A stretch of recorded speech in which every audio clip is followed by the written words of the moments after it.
እዚ ካብ ሓደ ክሳብ 16 ዘሎ ብምንባብ ክንጀምርና ዮሓንስ 11 ካብ 1 ክሳብ 16 ካብ ቁጥሪ 1 ክሳብ 6 ዘሎ ሓሳብ ብምንባብ ክንጀምር ከምዚ ይብል ኣብ ቢታንያ ኣብቲ አዲ ማርያምን ማርታን ሓብታን አልዓዛር ስሙ ህሙም ሰብኣይ ነበረ ማርያም እታ ንጎይታ ቅዱይ ቅብእ ዝለኸየቶ ብፀጉሪ ርእሳውን ኣጋሩ ዝደረዘቶ ያ እቲ ህሙሙን አልዓዛር ሓዋይ ስለዚህ ተናሓቱ ጎይታይ እቲ ተፍቅሮ እንሆ ሓሚሙሎ ኢለን ናብ ኢየሱስ ለኣኻ ኢየሱስ እዚ ሰሚዑ እዚ ሕማም እዚ ወዲ ኣምላኽ ብኡኡ ምእንቲ ክኸብር ንኽብሪ ኣምላኽ እምበር ንሞት ኣይኮነን በለ ኢየሱስ ንማርታን ሓብታን ንአልዓዛርን የፍቅሮም ነበረ ምሕማሙ ምስ ሰምዐ ኣብቲ ዘለዎ ስፍራ ክልተ መዓልቲ ወዓለ ብለና ጎይታ ኢየሱስ ሓንሳ ጓሌ ክትመውት ኢላላሞ ምእንቲ ክትፍውሳን ክትሕውያንሲ መጺኻ ኢድካ ኣምብረላ ኢሎም ክልምንዎ ሆለው ሕራይሉ ይኸይድ ሓንሳ ድማ ቃል ጥራይ ተዛረብ ወደይካ ከሐውዩ ኢሎም ክብልዎ ሆለው ሕራይሉ ቃሉ ይልእኽ ይፍውስ እና ሓንሳ ድማ ትፈቱ እንተ ትፈቱሲ ከተንጽሓኒ ትኽእል ኢኻ ኢሎም ክልምንዎ ሆለው ፈትየለኹ ንጻህ እናበለ ይንጽሖም ሓንሳ ድማ ወዲ ዳዊት መሃረና ኢሎም ናብኡ ክጭርሑ ሆለው ጭርሖኦም ብምስማዕ ምሕረቱ ብምልጋስ ንሕቶኦም መልሲ ክኾኖም ከሎ ንርኢ ማርያምን ማርታን ሓዎም ከም ዝሓመመ ናብ ኢየሱስ መልእኽቲ ምሰደዱ ግና ጎይታ ኢየሱስ ነቲ መልእኽቲ ሰሚዑ ክልተ መዓልቲ ብትዝነበሮ ስፍራ ከም ዝጸንሐ ዝቃል እዚ ነግረና ጽቡቅ ጌርኩም ክትሰምዑ ንደሊ ኣለኹ ኢየሱስ ክርስቶስ ጎይታይ ኣብ ቁጥሪ 2 ከም ዘንበብናዮ እንታይ ብለና ማርያም እታ ንጎይታ ቅዱይ ቅብእ ዝለኸየቶ ብፀጉሪ ርእሳውን ኣጋሩ ዝደረሰቶ ያ እቲ ሕሙም አልዓዛር ሓዋይ ብለና ብዙሕ ግዜ ነዚ ክብል እዚ ምስቲ ኣብ ሉቃስ 7:37 ክሳብ 50 ዘሎ ታሪክ ነተሓሓዞይና ኣብ ሉቃስ 7 ካብ 37 ክሳብ 50 ዘሎ ታሪክ ወይ ድማ ኣብቲ ታሪክ ተጻሒፋ ዘላ ሰበይቲ ስማ ዘይተጠቕሰ መፀዊዓ ድማ ሓንታ ሓጣተኛ ሰበይቲ እዩ ዝገልጻ ሉቃስ ዮሓንስ ኣብዚ ብዛዕባ ማርያም ይዛረብ ዘሎ ማርያም ድማ ኣብ ምእራፍ 12 ኢየሱስ ብቅዱይ ቅብእ ለኽያቶ ስለዚ ዮሓንስ ማርያም እታ ንጎይታ ቅዱይ ቅብእ ዝለኽየቶ ብፀጉሪ ርእሳውን ኣጋሩ ዝደረዘቶ ዝብላን እታ ኣብ ሉቃስ 7 ካብ 37 ክሳብ 50 ተጻሒፋ ዘላ ሰበይቲ ታሪኸንን ዝገበርኦ ተመሳሳልነት እንተለዎ እኳ ማርያም ግን ኣይኮነትን ናይ ማርያም ግብሪ ከምዚ ኣብ ምዕራፍ 12 ምስ በጻሕና ክንሪኤና ኣብ ምዕራፍ 12 ካብ ቁጥሪ 1 ክሳብ 8 ተጻሒፉና ኣሎ ካብ ዘንበብናዮ ቃል ተበጊስና ኢየሱስ ምዞም ገዛ ምስ በዓል አልዓዛር ምስ በዓል ማርታ ምስ በዓል ማርያም ዝጠበቀ ሕብረት ከም ዘለዎ ኢና ንርዳእ ዋላ እኳ ኢየሱስ ኣብዚ ገዛ ኣታዊን ወፃእን ተነበረ ኣብቲ በዓል ማርያም ዝደልይዎ ሰዓት ኣብቲ ወሳኒ ሰዓት ግን ክርከበለን ኣይከኣለን ሓቀይዶ ቅዱሳን መልእኽቲ እንተዘይበጽሖ ደሓን ነይሩ ነቲ ቃል ከም እንንብቦ ግና ኢየሱስ ምሕማም አልዓዛር ሰሚዑ ሆሎ እዩ ክሳብ አልዓዛር ዝመውት ኣብቲ ዝነበሮ ስፍራ ጸኒሑ ቅዱሳን ሎሚ እቲ ዘለኩም ፍልጠት ዘለኩም ምርዳእ ንጎኒ ንሓንሳብ ንቁሩብ ሰዓታት ንቁሩብ ደቃይቕ ማኣምጥዎ መንፈስ ቅዱስ ሎሚ ዝዛረበና ነገር ኣሎ ቅዱሳን ኣነ ንስኻትኩምን መወዳእታ ናይዚ ታሪክ ስለንፈልጦ ወይ ስለዝተጻሕፈልና ኢየሱስ አልዓዛር ምሕማሙ ሰሚዑ ክልተ መዓልቲ ኣብቲ ዝነበሮ ስፍራ ምጽንሑ ከም ቀሊል ክንወስዶ ንኽእል ኢና ሓቀይዶ ቅዱሳን ንሰናዩ ገለ ክንብል ንኽእል ኢና ማርያምን ማርታን ከምኡውን አልዓዛርን ግን ከምኡ ኣይብሉን ምክንያቱም ኢየሱስ ስለምንታይ መልእኽቲ ተላኢኹሉ ከም ዝደንጎየ ዝፈልጦ ነገር ስለዘየለ ነቶም ምንጻ ኢየሱስ በሓንቀውታ ዝጸባበዩ ዝነበሩ ንማርያምን ንማርታን ነቲ ኣብ ዓራት ደቂሱ ዘሎ አልዓዛርን ኖን ክልተ መዓልቲ ነፍስ ወከፍ ካልኢታት ወሰንቲየን ምድንጓይ ኢየሱስ ነቶም ንኢየሱስ ዝጸባበዩ ሰባት ዘተሓሳስብ ጉዳይ ነይሩ ኣነ ንስኻትኩምን ከምቲ ኣብ ላዕሊ ዝክብሎ ጸናሕኩ ኣብዚ እነንብቦ ዘሎና ቃል ኢየሱስ ስለምንታይ ክልተ መዓልቲ ወሲኹ ኣብቲ ዝነበሮ ስፍራ ከም ዝጸንሐ ስለዝነግረና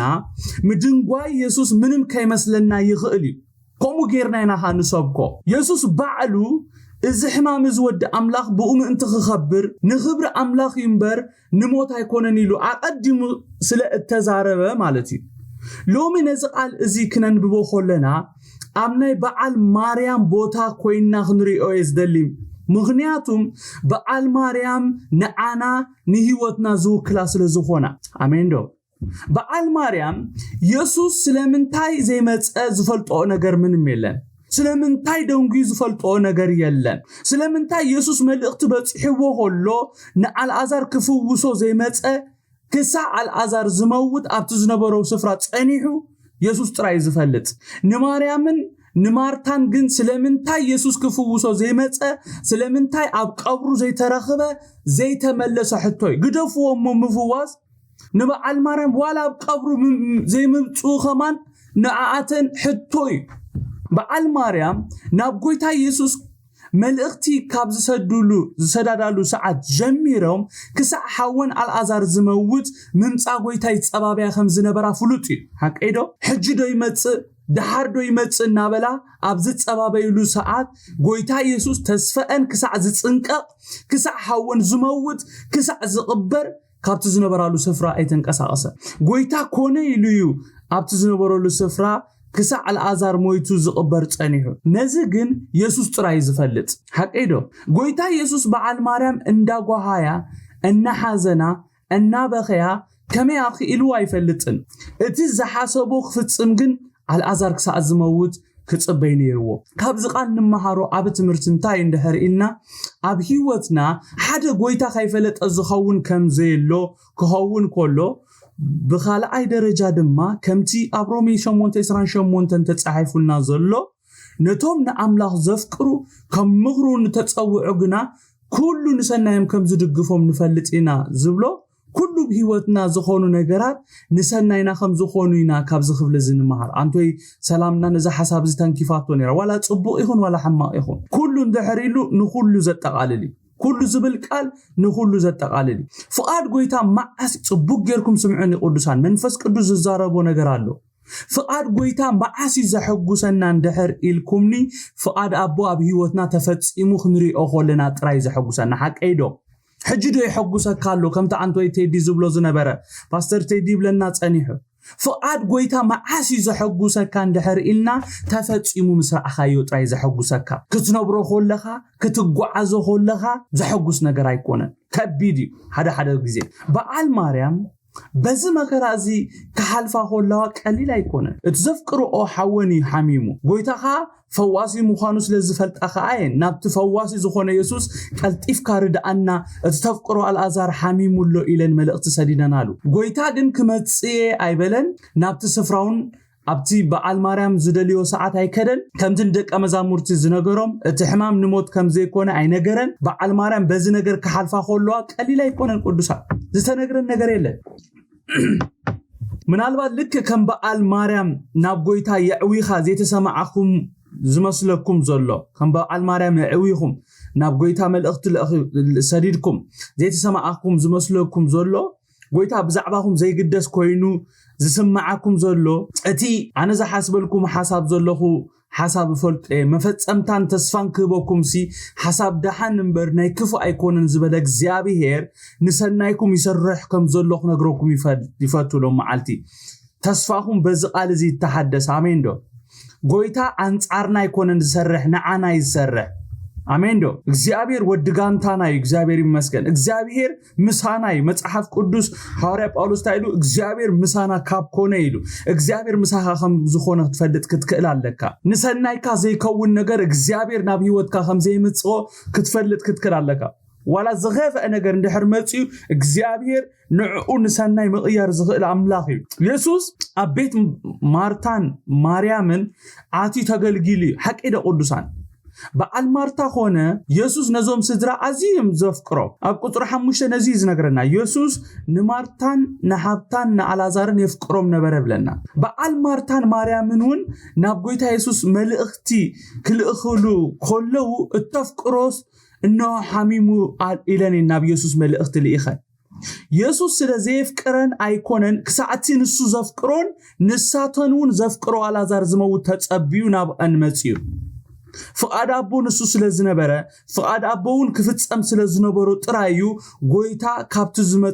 ክመጻሉ ዝግባ ሰዓት ደንጉ ይመጽ ኢየሱስ ክርስቶስ ጎይታይ ምናልባት ነገራት ዝደንጎየ ዝመስለኩም ሰባት በቃ ኣብቲ ንስኻትኩም ትደልይዎ ሰዓት ኣብቲ ንሕና ኣነ ንስኻትኩምን እንደልዮ ጊዜ በቃ ኢድ ጎይታ ዘይራአና ሰባት እንደሕራለና ጎይታ ኣብ ስራሕ ዘሎ ኢየሱስ ክርስቶስ ጎይታይ ካብ ስራሕ ኣይቦከረን ኣብ ህይወትካ ፍቃድ አቦ ጥራይ ዝፍጸም ኣብ ህይወትኪ ፍቃድ እግዚአብሔር ዝፍጸም አሜን ዶ ነገር ኩሉ ንሰናይ እግዚአብሔር ስሙ ብሩኽ ይኹን ጎይታ ኢየሱስ ኣብ ቁጥር 4 ተዛረቡ ቃል ወሳነ ቃል እግዚአብሔር ስሙ ይባረክ ጎይታ ኢየሱስ ኣብ ካብ በዓል ማርታ ዝተላኣኸ መልእኽቲ ምስ በጽሖ እንታይ ኢሉ ኢየሱስ እዚ ሰሚዑ እዚ ሕማም እዚ ወዲ አምላኽ ብኡኡ ምእንቲ ክኸብር ንኽብር አምላኽ ይምበር ንሞት ኣይኮነን በለ ይብለና ወላ ኳ ጎይታ ኢየሱስ እዚ ሕማም እዚ ወዲ አምላኽ ብኡ ምእንቲ ክኸብር ንኽብር አምላኽ ይምበር ንሞት ኣይኮነን ይበል እምበር አልዓዛር በትናትና ቋንቋ ሞይቲ ሓቀዶ ኣብዚ ጎይታ ኢየሱስ ንሞት ኣይኮነን ክብል ኮሎ ሞይቱ ክተርፍ ኣይኮነን ክብር አምላኽ አቡ ምእንቲ ክግለጽ ማለት እዩ እግዚአብሔር ስሙ ይባረክ ዝሓለፈ እዋናት ምእራፍ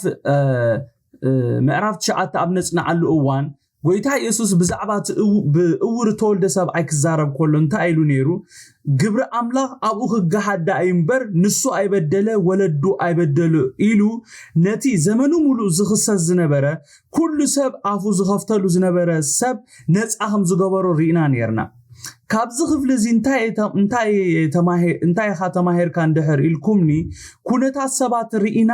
አፍና ክንከፍት ከም ዘይብልና ደጊሜ ይዛረብ ዘለኹ ምናልባት እቶም ከጸናንዑ ኢሎም እንዳ ማርታ ዝመጹ ሰባት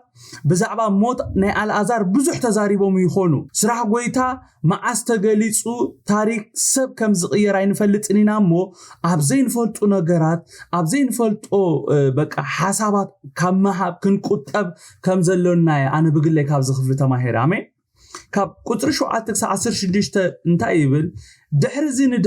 ንደቀ መዛሙርቱ ደጊም ንዑናይ ናብ ምድሪ ይሁዳ ንኺድ በሎም ደቀ መዛሙርቱ ከዓ መምህር በአምሆ አይሁድ ብዳርባ እምነ ኸትሉኻ ይደልዩ ነይሮምሲ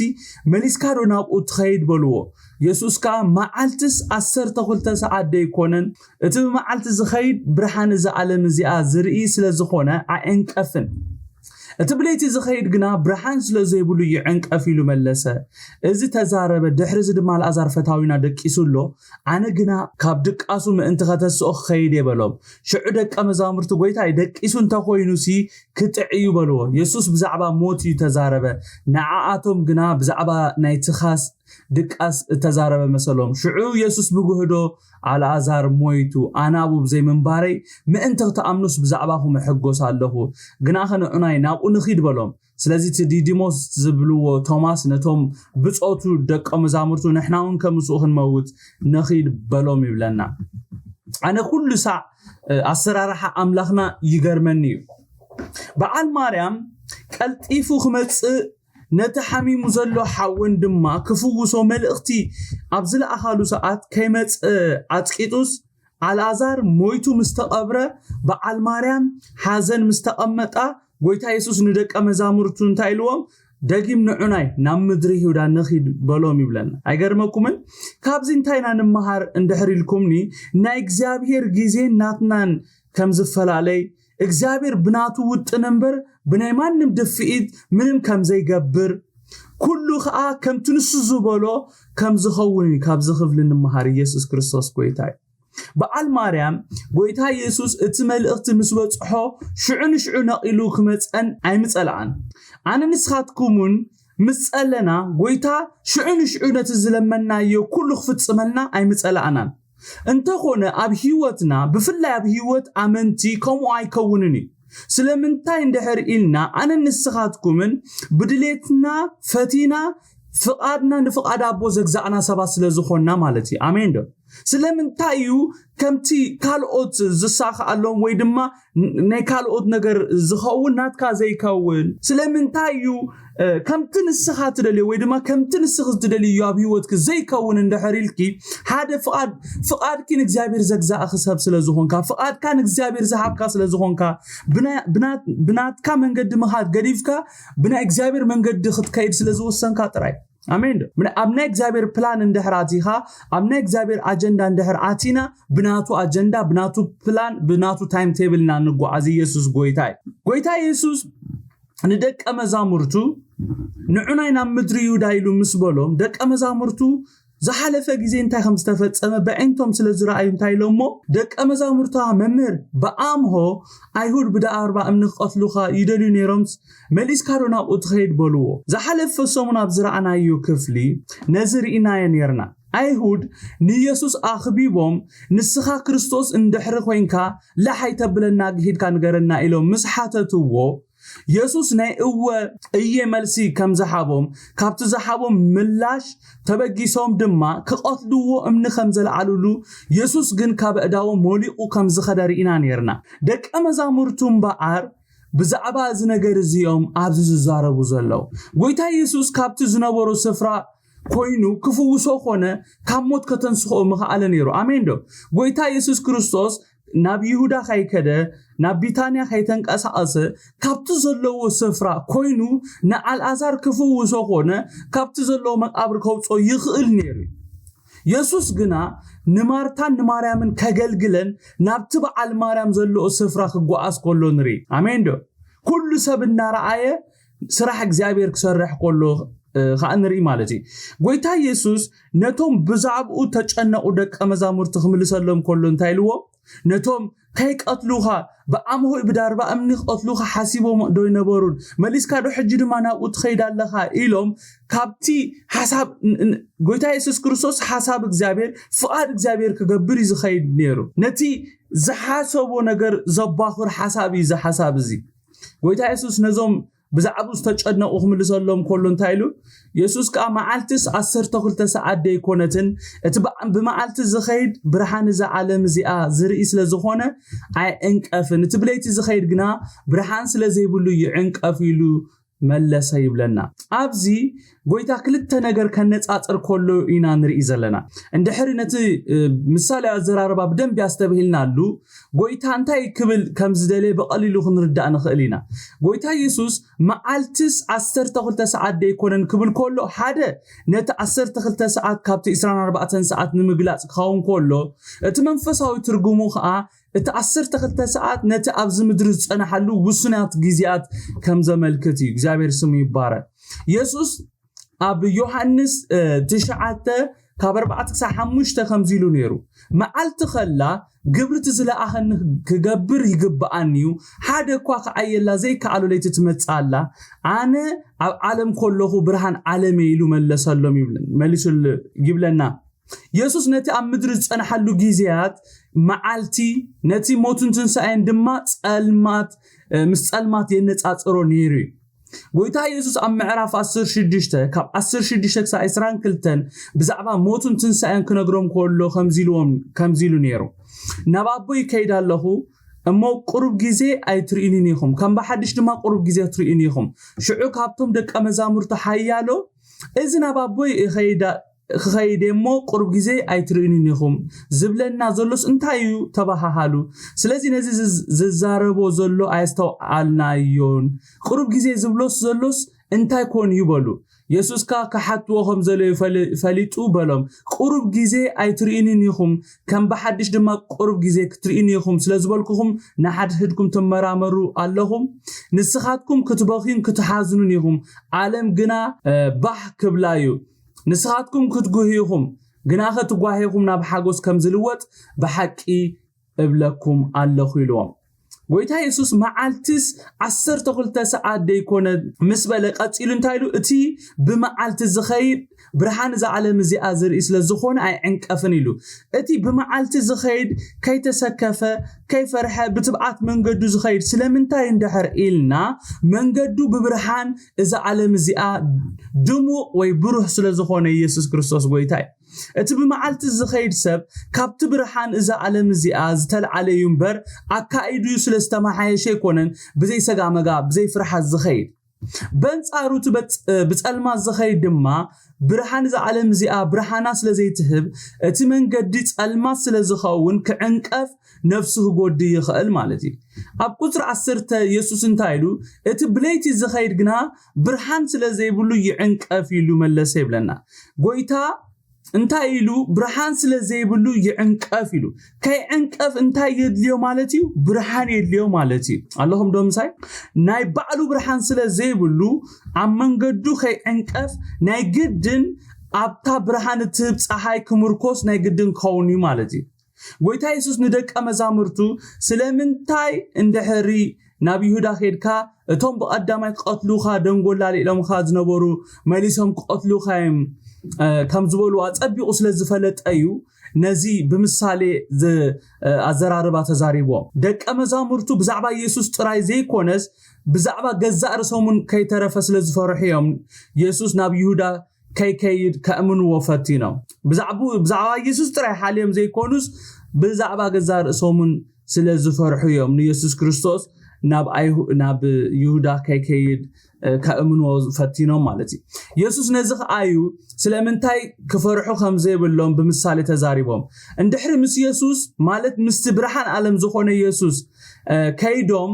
ዘፍርሖም ኣይክህልውን እዩ ኣሜን ልክ ብብርሃን ክትከይድ ከለኻ ከይትዕንቀፍ ዘይትፈርሕ ምስ ኢየሱስ ክኸዱ ከለዉ ክፈርሑ የብሎምን እንድሕሪ ብዘይ ኢየሱስ ወይ ድማ ብጸልማት እንድሕሪ ይኸዱ ኣለዉ ግና ሳዕቤን ናይቲ ብጸልማት ምኻድ ክፈርሑ ከም ዘለዎም እዩ ኣብዚ ዝዛረብ ዘሎ ስለዚ ጎይታ ኣብዚ ንደቀ መዛሙርቱ እንታይ ዝብሎም ዘሎ ምሳይ ክሳዕ ዘለኹም ዘፍርሐኩም ነገር የለን ይዝብሎም ዘሎ ክብሪ ንሽሙ ይኹን ኣሜን ዶ ክሳዕ ምሳይ ዝተጓዓዝኩም ክሳዕ ምስቲ ብርሃን ዓለም ዝኾነ ዝተጓዓዝኩም ዘስጋኣኩም የለን ይዝብሎም ዘሎ ኣብዚ ክብሪ ንሽሙ ይኹን እዚ ተዛረበ ድሕሪዚ ድማ ኣልዓዛር ፈታዊና ደቂሱሎ ኣነ ግና ካብ ድቃሱ ምእንቲ ከተንስኦ ክኸይድ የበሎም ሽዑ ደቀ መዛሙርቱ ጎይታይ ደቂሱ እንተኾይኑስ ክጥዒ ይበልዎ ኢየሱስ ብዛዕባ ሞይቱ ተዛረበ ንዓኣቶም ግና ብዛዕባ ናይ ትኽስ ድቃስ ተዛረቦም መሰሎም ሽዑ ኢየሱስ ብጉሕዶ ኣልዓዛር ሞይቱ ኣነ ኣብኡ ብዘይ ምንባረይ ምእንቲ ክትኣምኑስ ብዛዕባኹም ሕጎስ ኣለኹ ግናኸ ንዑናይ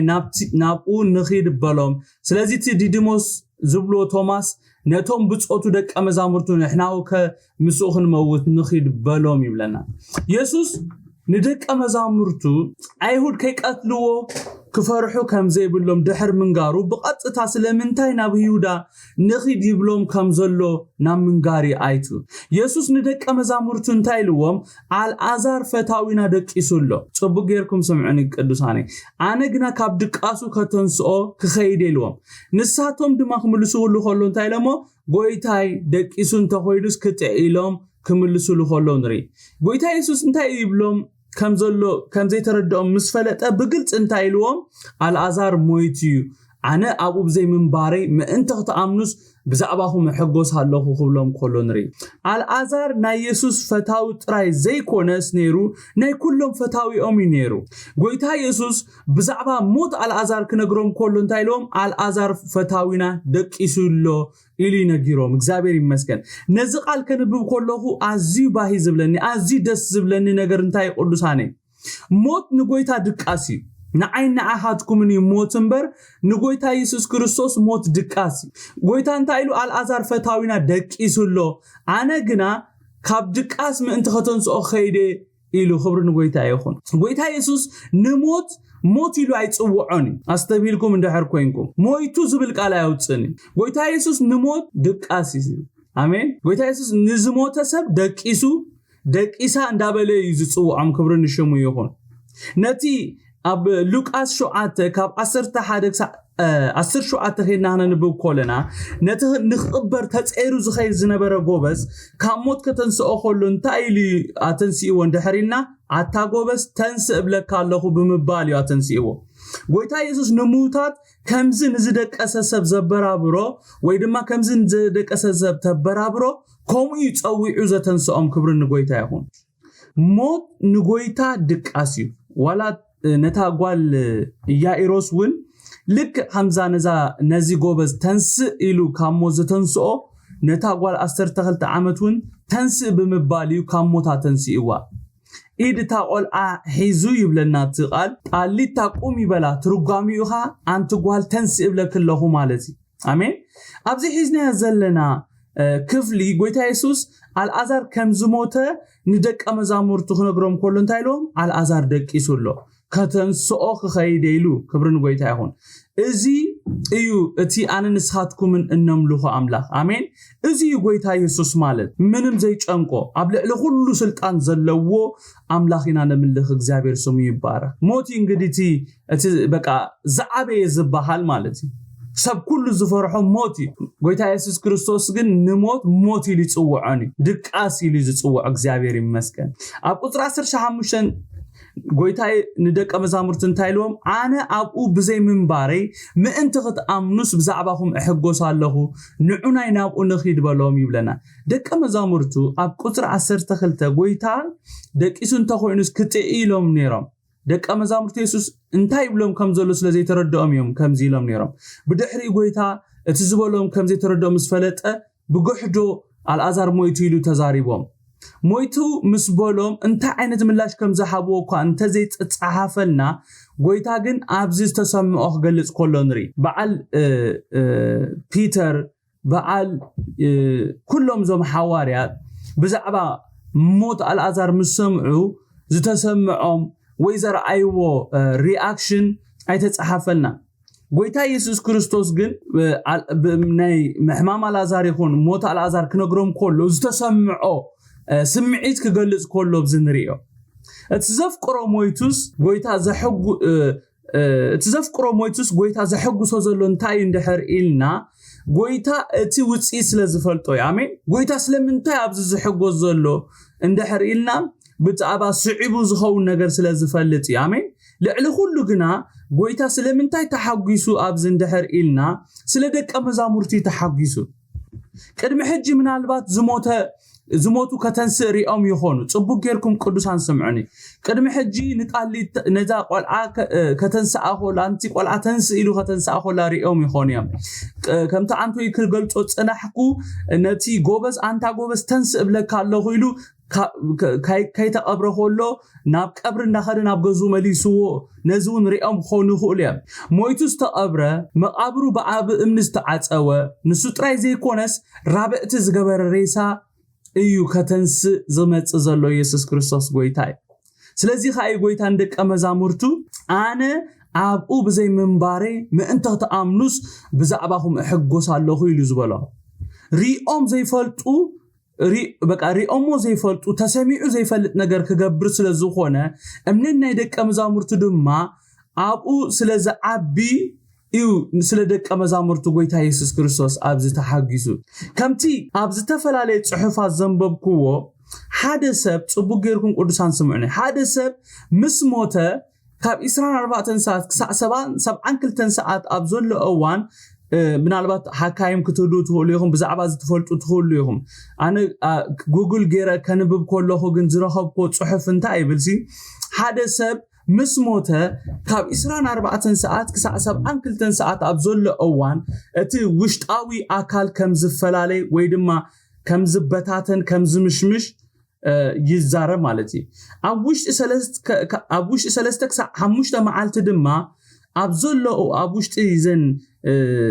3 ክሳዕ 5 ዘሎ መዓልቲ ድማ እቲ ሰብነት ወይ እቲ ባዲ ክንፋሕ ከም ዝጅምር ደም ዝሓዘ ኣፍራ ድማ በአፍንጫን ከም ዝወፅን አንቢበለኹ ማለት እዩ ጎይታን በአር ኣብዚ ራብዕቲ ዝገበረ ሬሳ ከተንሲኡ ንደቀ መዛሙርቱ ንዑናይ ዝብሎም ዘሎ ነዚ ኸኣይ ጎይታ ኣነ ኣብኡ ብዘይ ምንባረይ ምእንቲ ክትኣምኑስ ብዛዕባኹም እሕጎስ ኣለኹ ዝብሎም ዘሎ ክብሪ ንሽሙ ይኹን ጎይታ ኢየሱስ ኣብዚ ብሞት አልዓዛር ኣይኮነን ዝሕጎስ ዘሎ ጎይታ ኢየሱስ ኣብዚ ዝሕጉሶ ዘሎ ንሱ ምስ በዓል ማርታን ኣብታ አልዓዛር ዝነበረሉ ስፍራ ብዘይ ምንባሪ ዝሕጎስ ዘሎ ጎይታ ኢየሱስ ኣብኡ እንተዝህሉ ነይሩ ከምቲ ማርታ ዝበለቶ አልዓዛር ኣይምሞተን ነይሩ ጎይታ ኢየሱስ ካብ ዝነበሮ ሕማም መፈወሶ ነይሩ ጎይታ ኢየሱስ ኣብኡ ብዘይ መንባሩ ክብሪ ጎይታ ከዓ ኣብ ህይወት አልዓዛር መታን ክግለጽ አልዓዛር ሞይቱ ክብሪ ንሽሙ ይኹን ጎይታ ኢየሱስ ንመንዩ ምእንቲ ክትኣምኑስ ኢሉ ዝብሎም ዘሎ እንድሕርኢና ነቶም ኣሚኖም ዝስዕቡ ዘለው ደቀ መዛሙርቲዩ ምእንቲ ክትኣምኑስ ኢሉ ዝብሎም ዘሎ ኣብዚ ኩላህና ክንርድኦ ዘለና ምእንቲ ክትኣምኑ ኢሉ ክብሎም ከሎ ምእንቲ እምነትኩም ካብቲ ዘለዎ ደረጃ ክብል ናብ ካልእ ደረጃ ክትሰጋገሩ ማለት ኢየሱስ ክርስቶስ ጎይታ እዩ ቶማስ ነቲ ጎይታ ተዛረቦ ምሰምዐ እንታይ ኢሉ ስለዚ ትዲዲሞስ ዝብሎ ቶማስ ነቶም ብጾቱ ደቀ መዛሙርቱ ንሕናውን ከዓ ምሱ ክንመውት ንኺድ በሎም ይብለና ጎይታ ብዛዕባ ትንሳኤ እናተዛረበ ብዛዕባ ካብ ሞት ምትንሳእ እናተዛረበ ስለዚህ ተረድእዎ ቋንቋ ናይ ኢየሱስ ክርስቶስ ክርድኦም ስለዚህ ከአለ እዚ ኢየሱስ ክርስቶስ ዝብሎም ዘሎ ድማ ጋሻ ነገር ስለዝኾነ በዓል ቶማስ ኦሬዲ እምንል ኢሎም ለውን ኢየሱስ ክርስቶስ ንዕኡ ቀቲሎም ስቃይ ክብሉንም ናባናሁን ክሰጉርዮም ስለዚህ ሙማትና ምስቲ መምህርና ምስቲ ዝሰዓብናዮ ህይወትና ዘሓብናዮ ኢየሱስ ይኹን ኢሎም ንዕናይ ክብሎም ከሎ ከላዓሎም ከሎ ንርኢ ማለት እዩ ቶማስ ዋላኳቲ ኢየሱስ ክብሎም ጸንሕ እንተዚ ተረድኦ ሰዓብ ክርስቶስ ምዃን ማለት እንታይ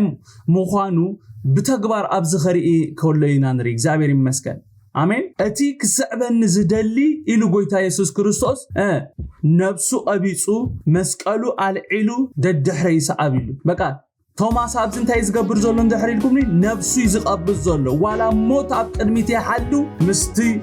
ማስተርና ክንከይድና ምስቲ መምህርና ክንከይድና ኢሉ ኢየሱስ ክርስቶስ ጎይታ ቶማስ ዋላ ንህይወቱ ዋጋ ዘኽፍሎ ይኹን ምስ ኢየሱስ ንምኻድ ከም ዝወሰነ እዩ ካብቲ ቶማስ ተዛረቦ ክንርዳ ንኽእል ማለት ኢየሱስ ክርስቶስ ትማልን ሎሚ ንስኩም ዘለዓለም ጎይታዩ ንሎሚ ኣብዚኣ ጠጠው ከብለይ ማለት እዩ next week ድማ ክንቀጽልና ማለት ተባረኹ ለይ ሁላትና ኣዳውና ለና ጸሊና ሆኖ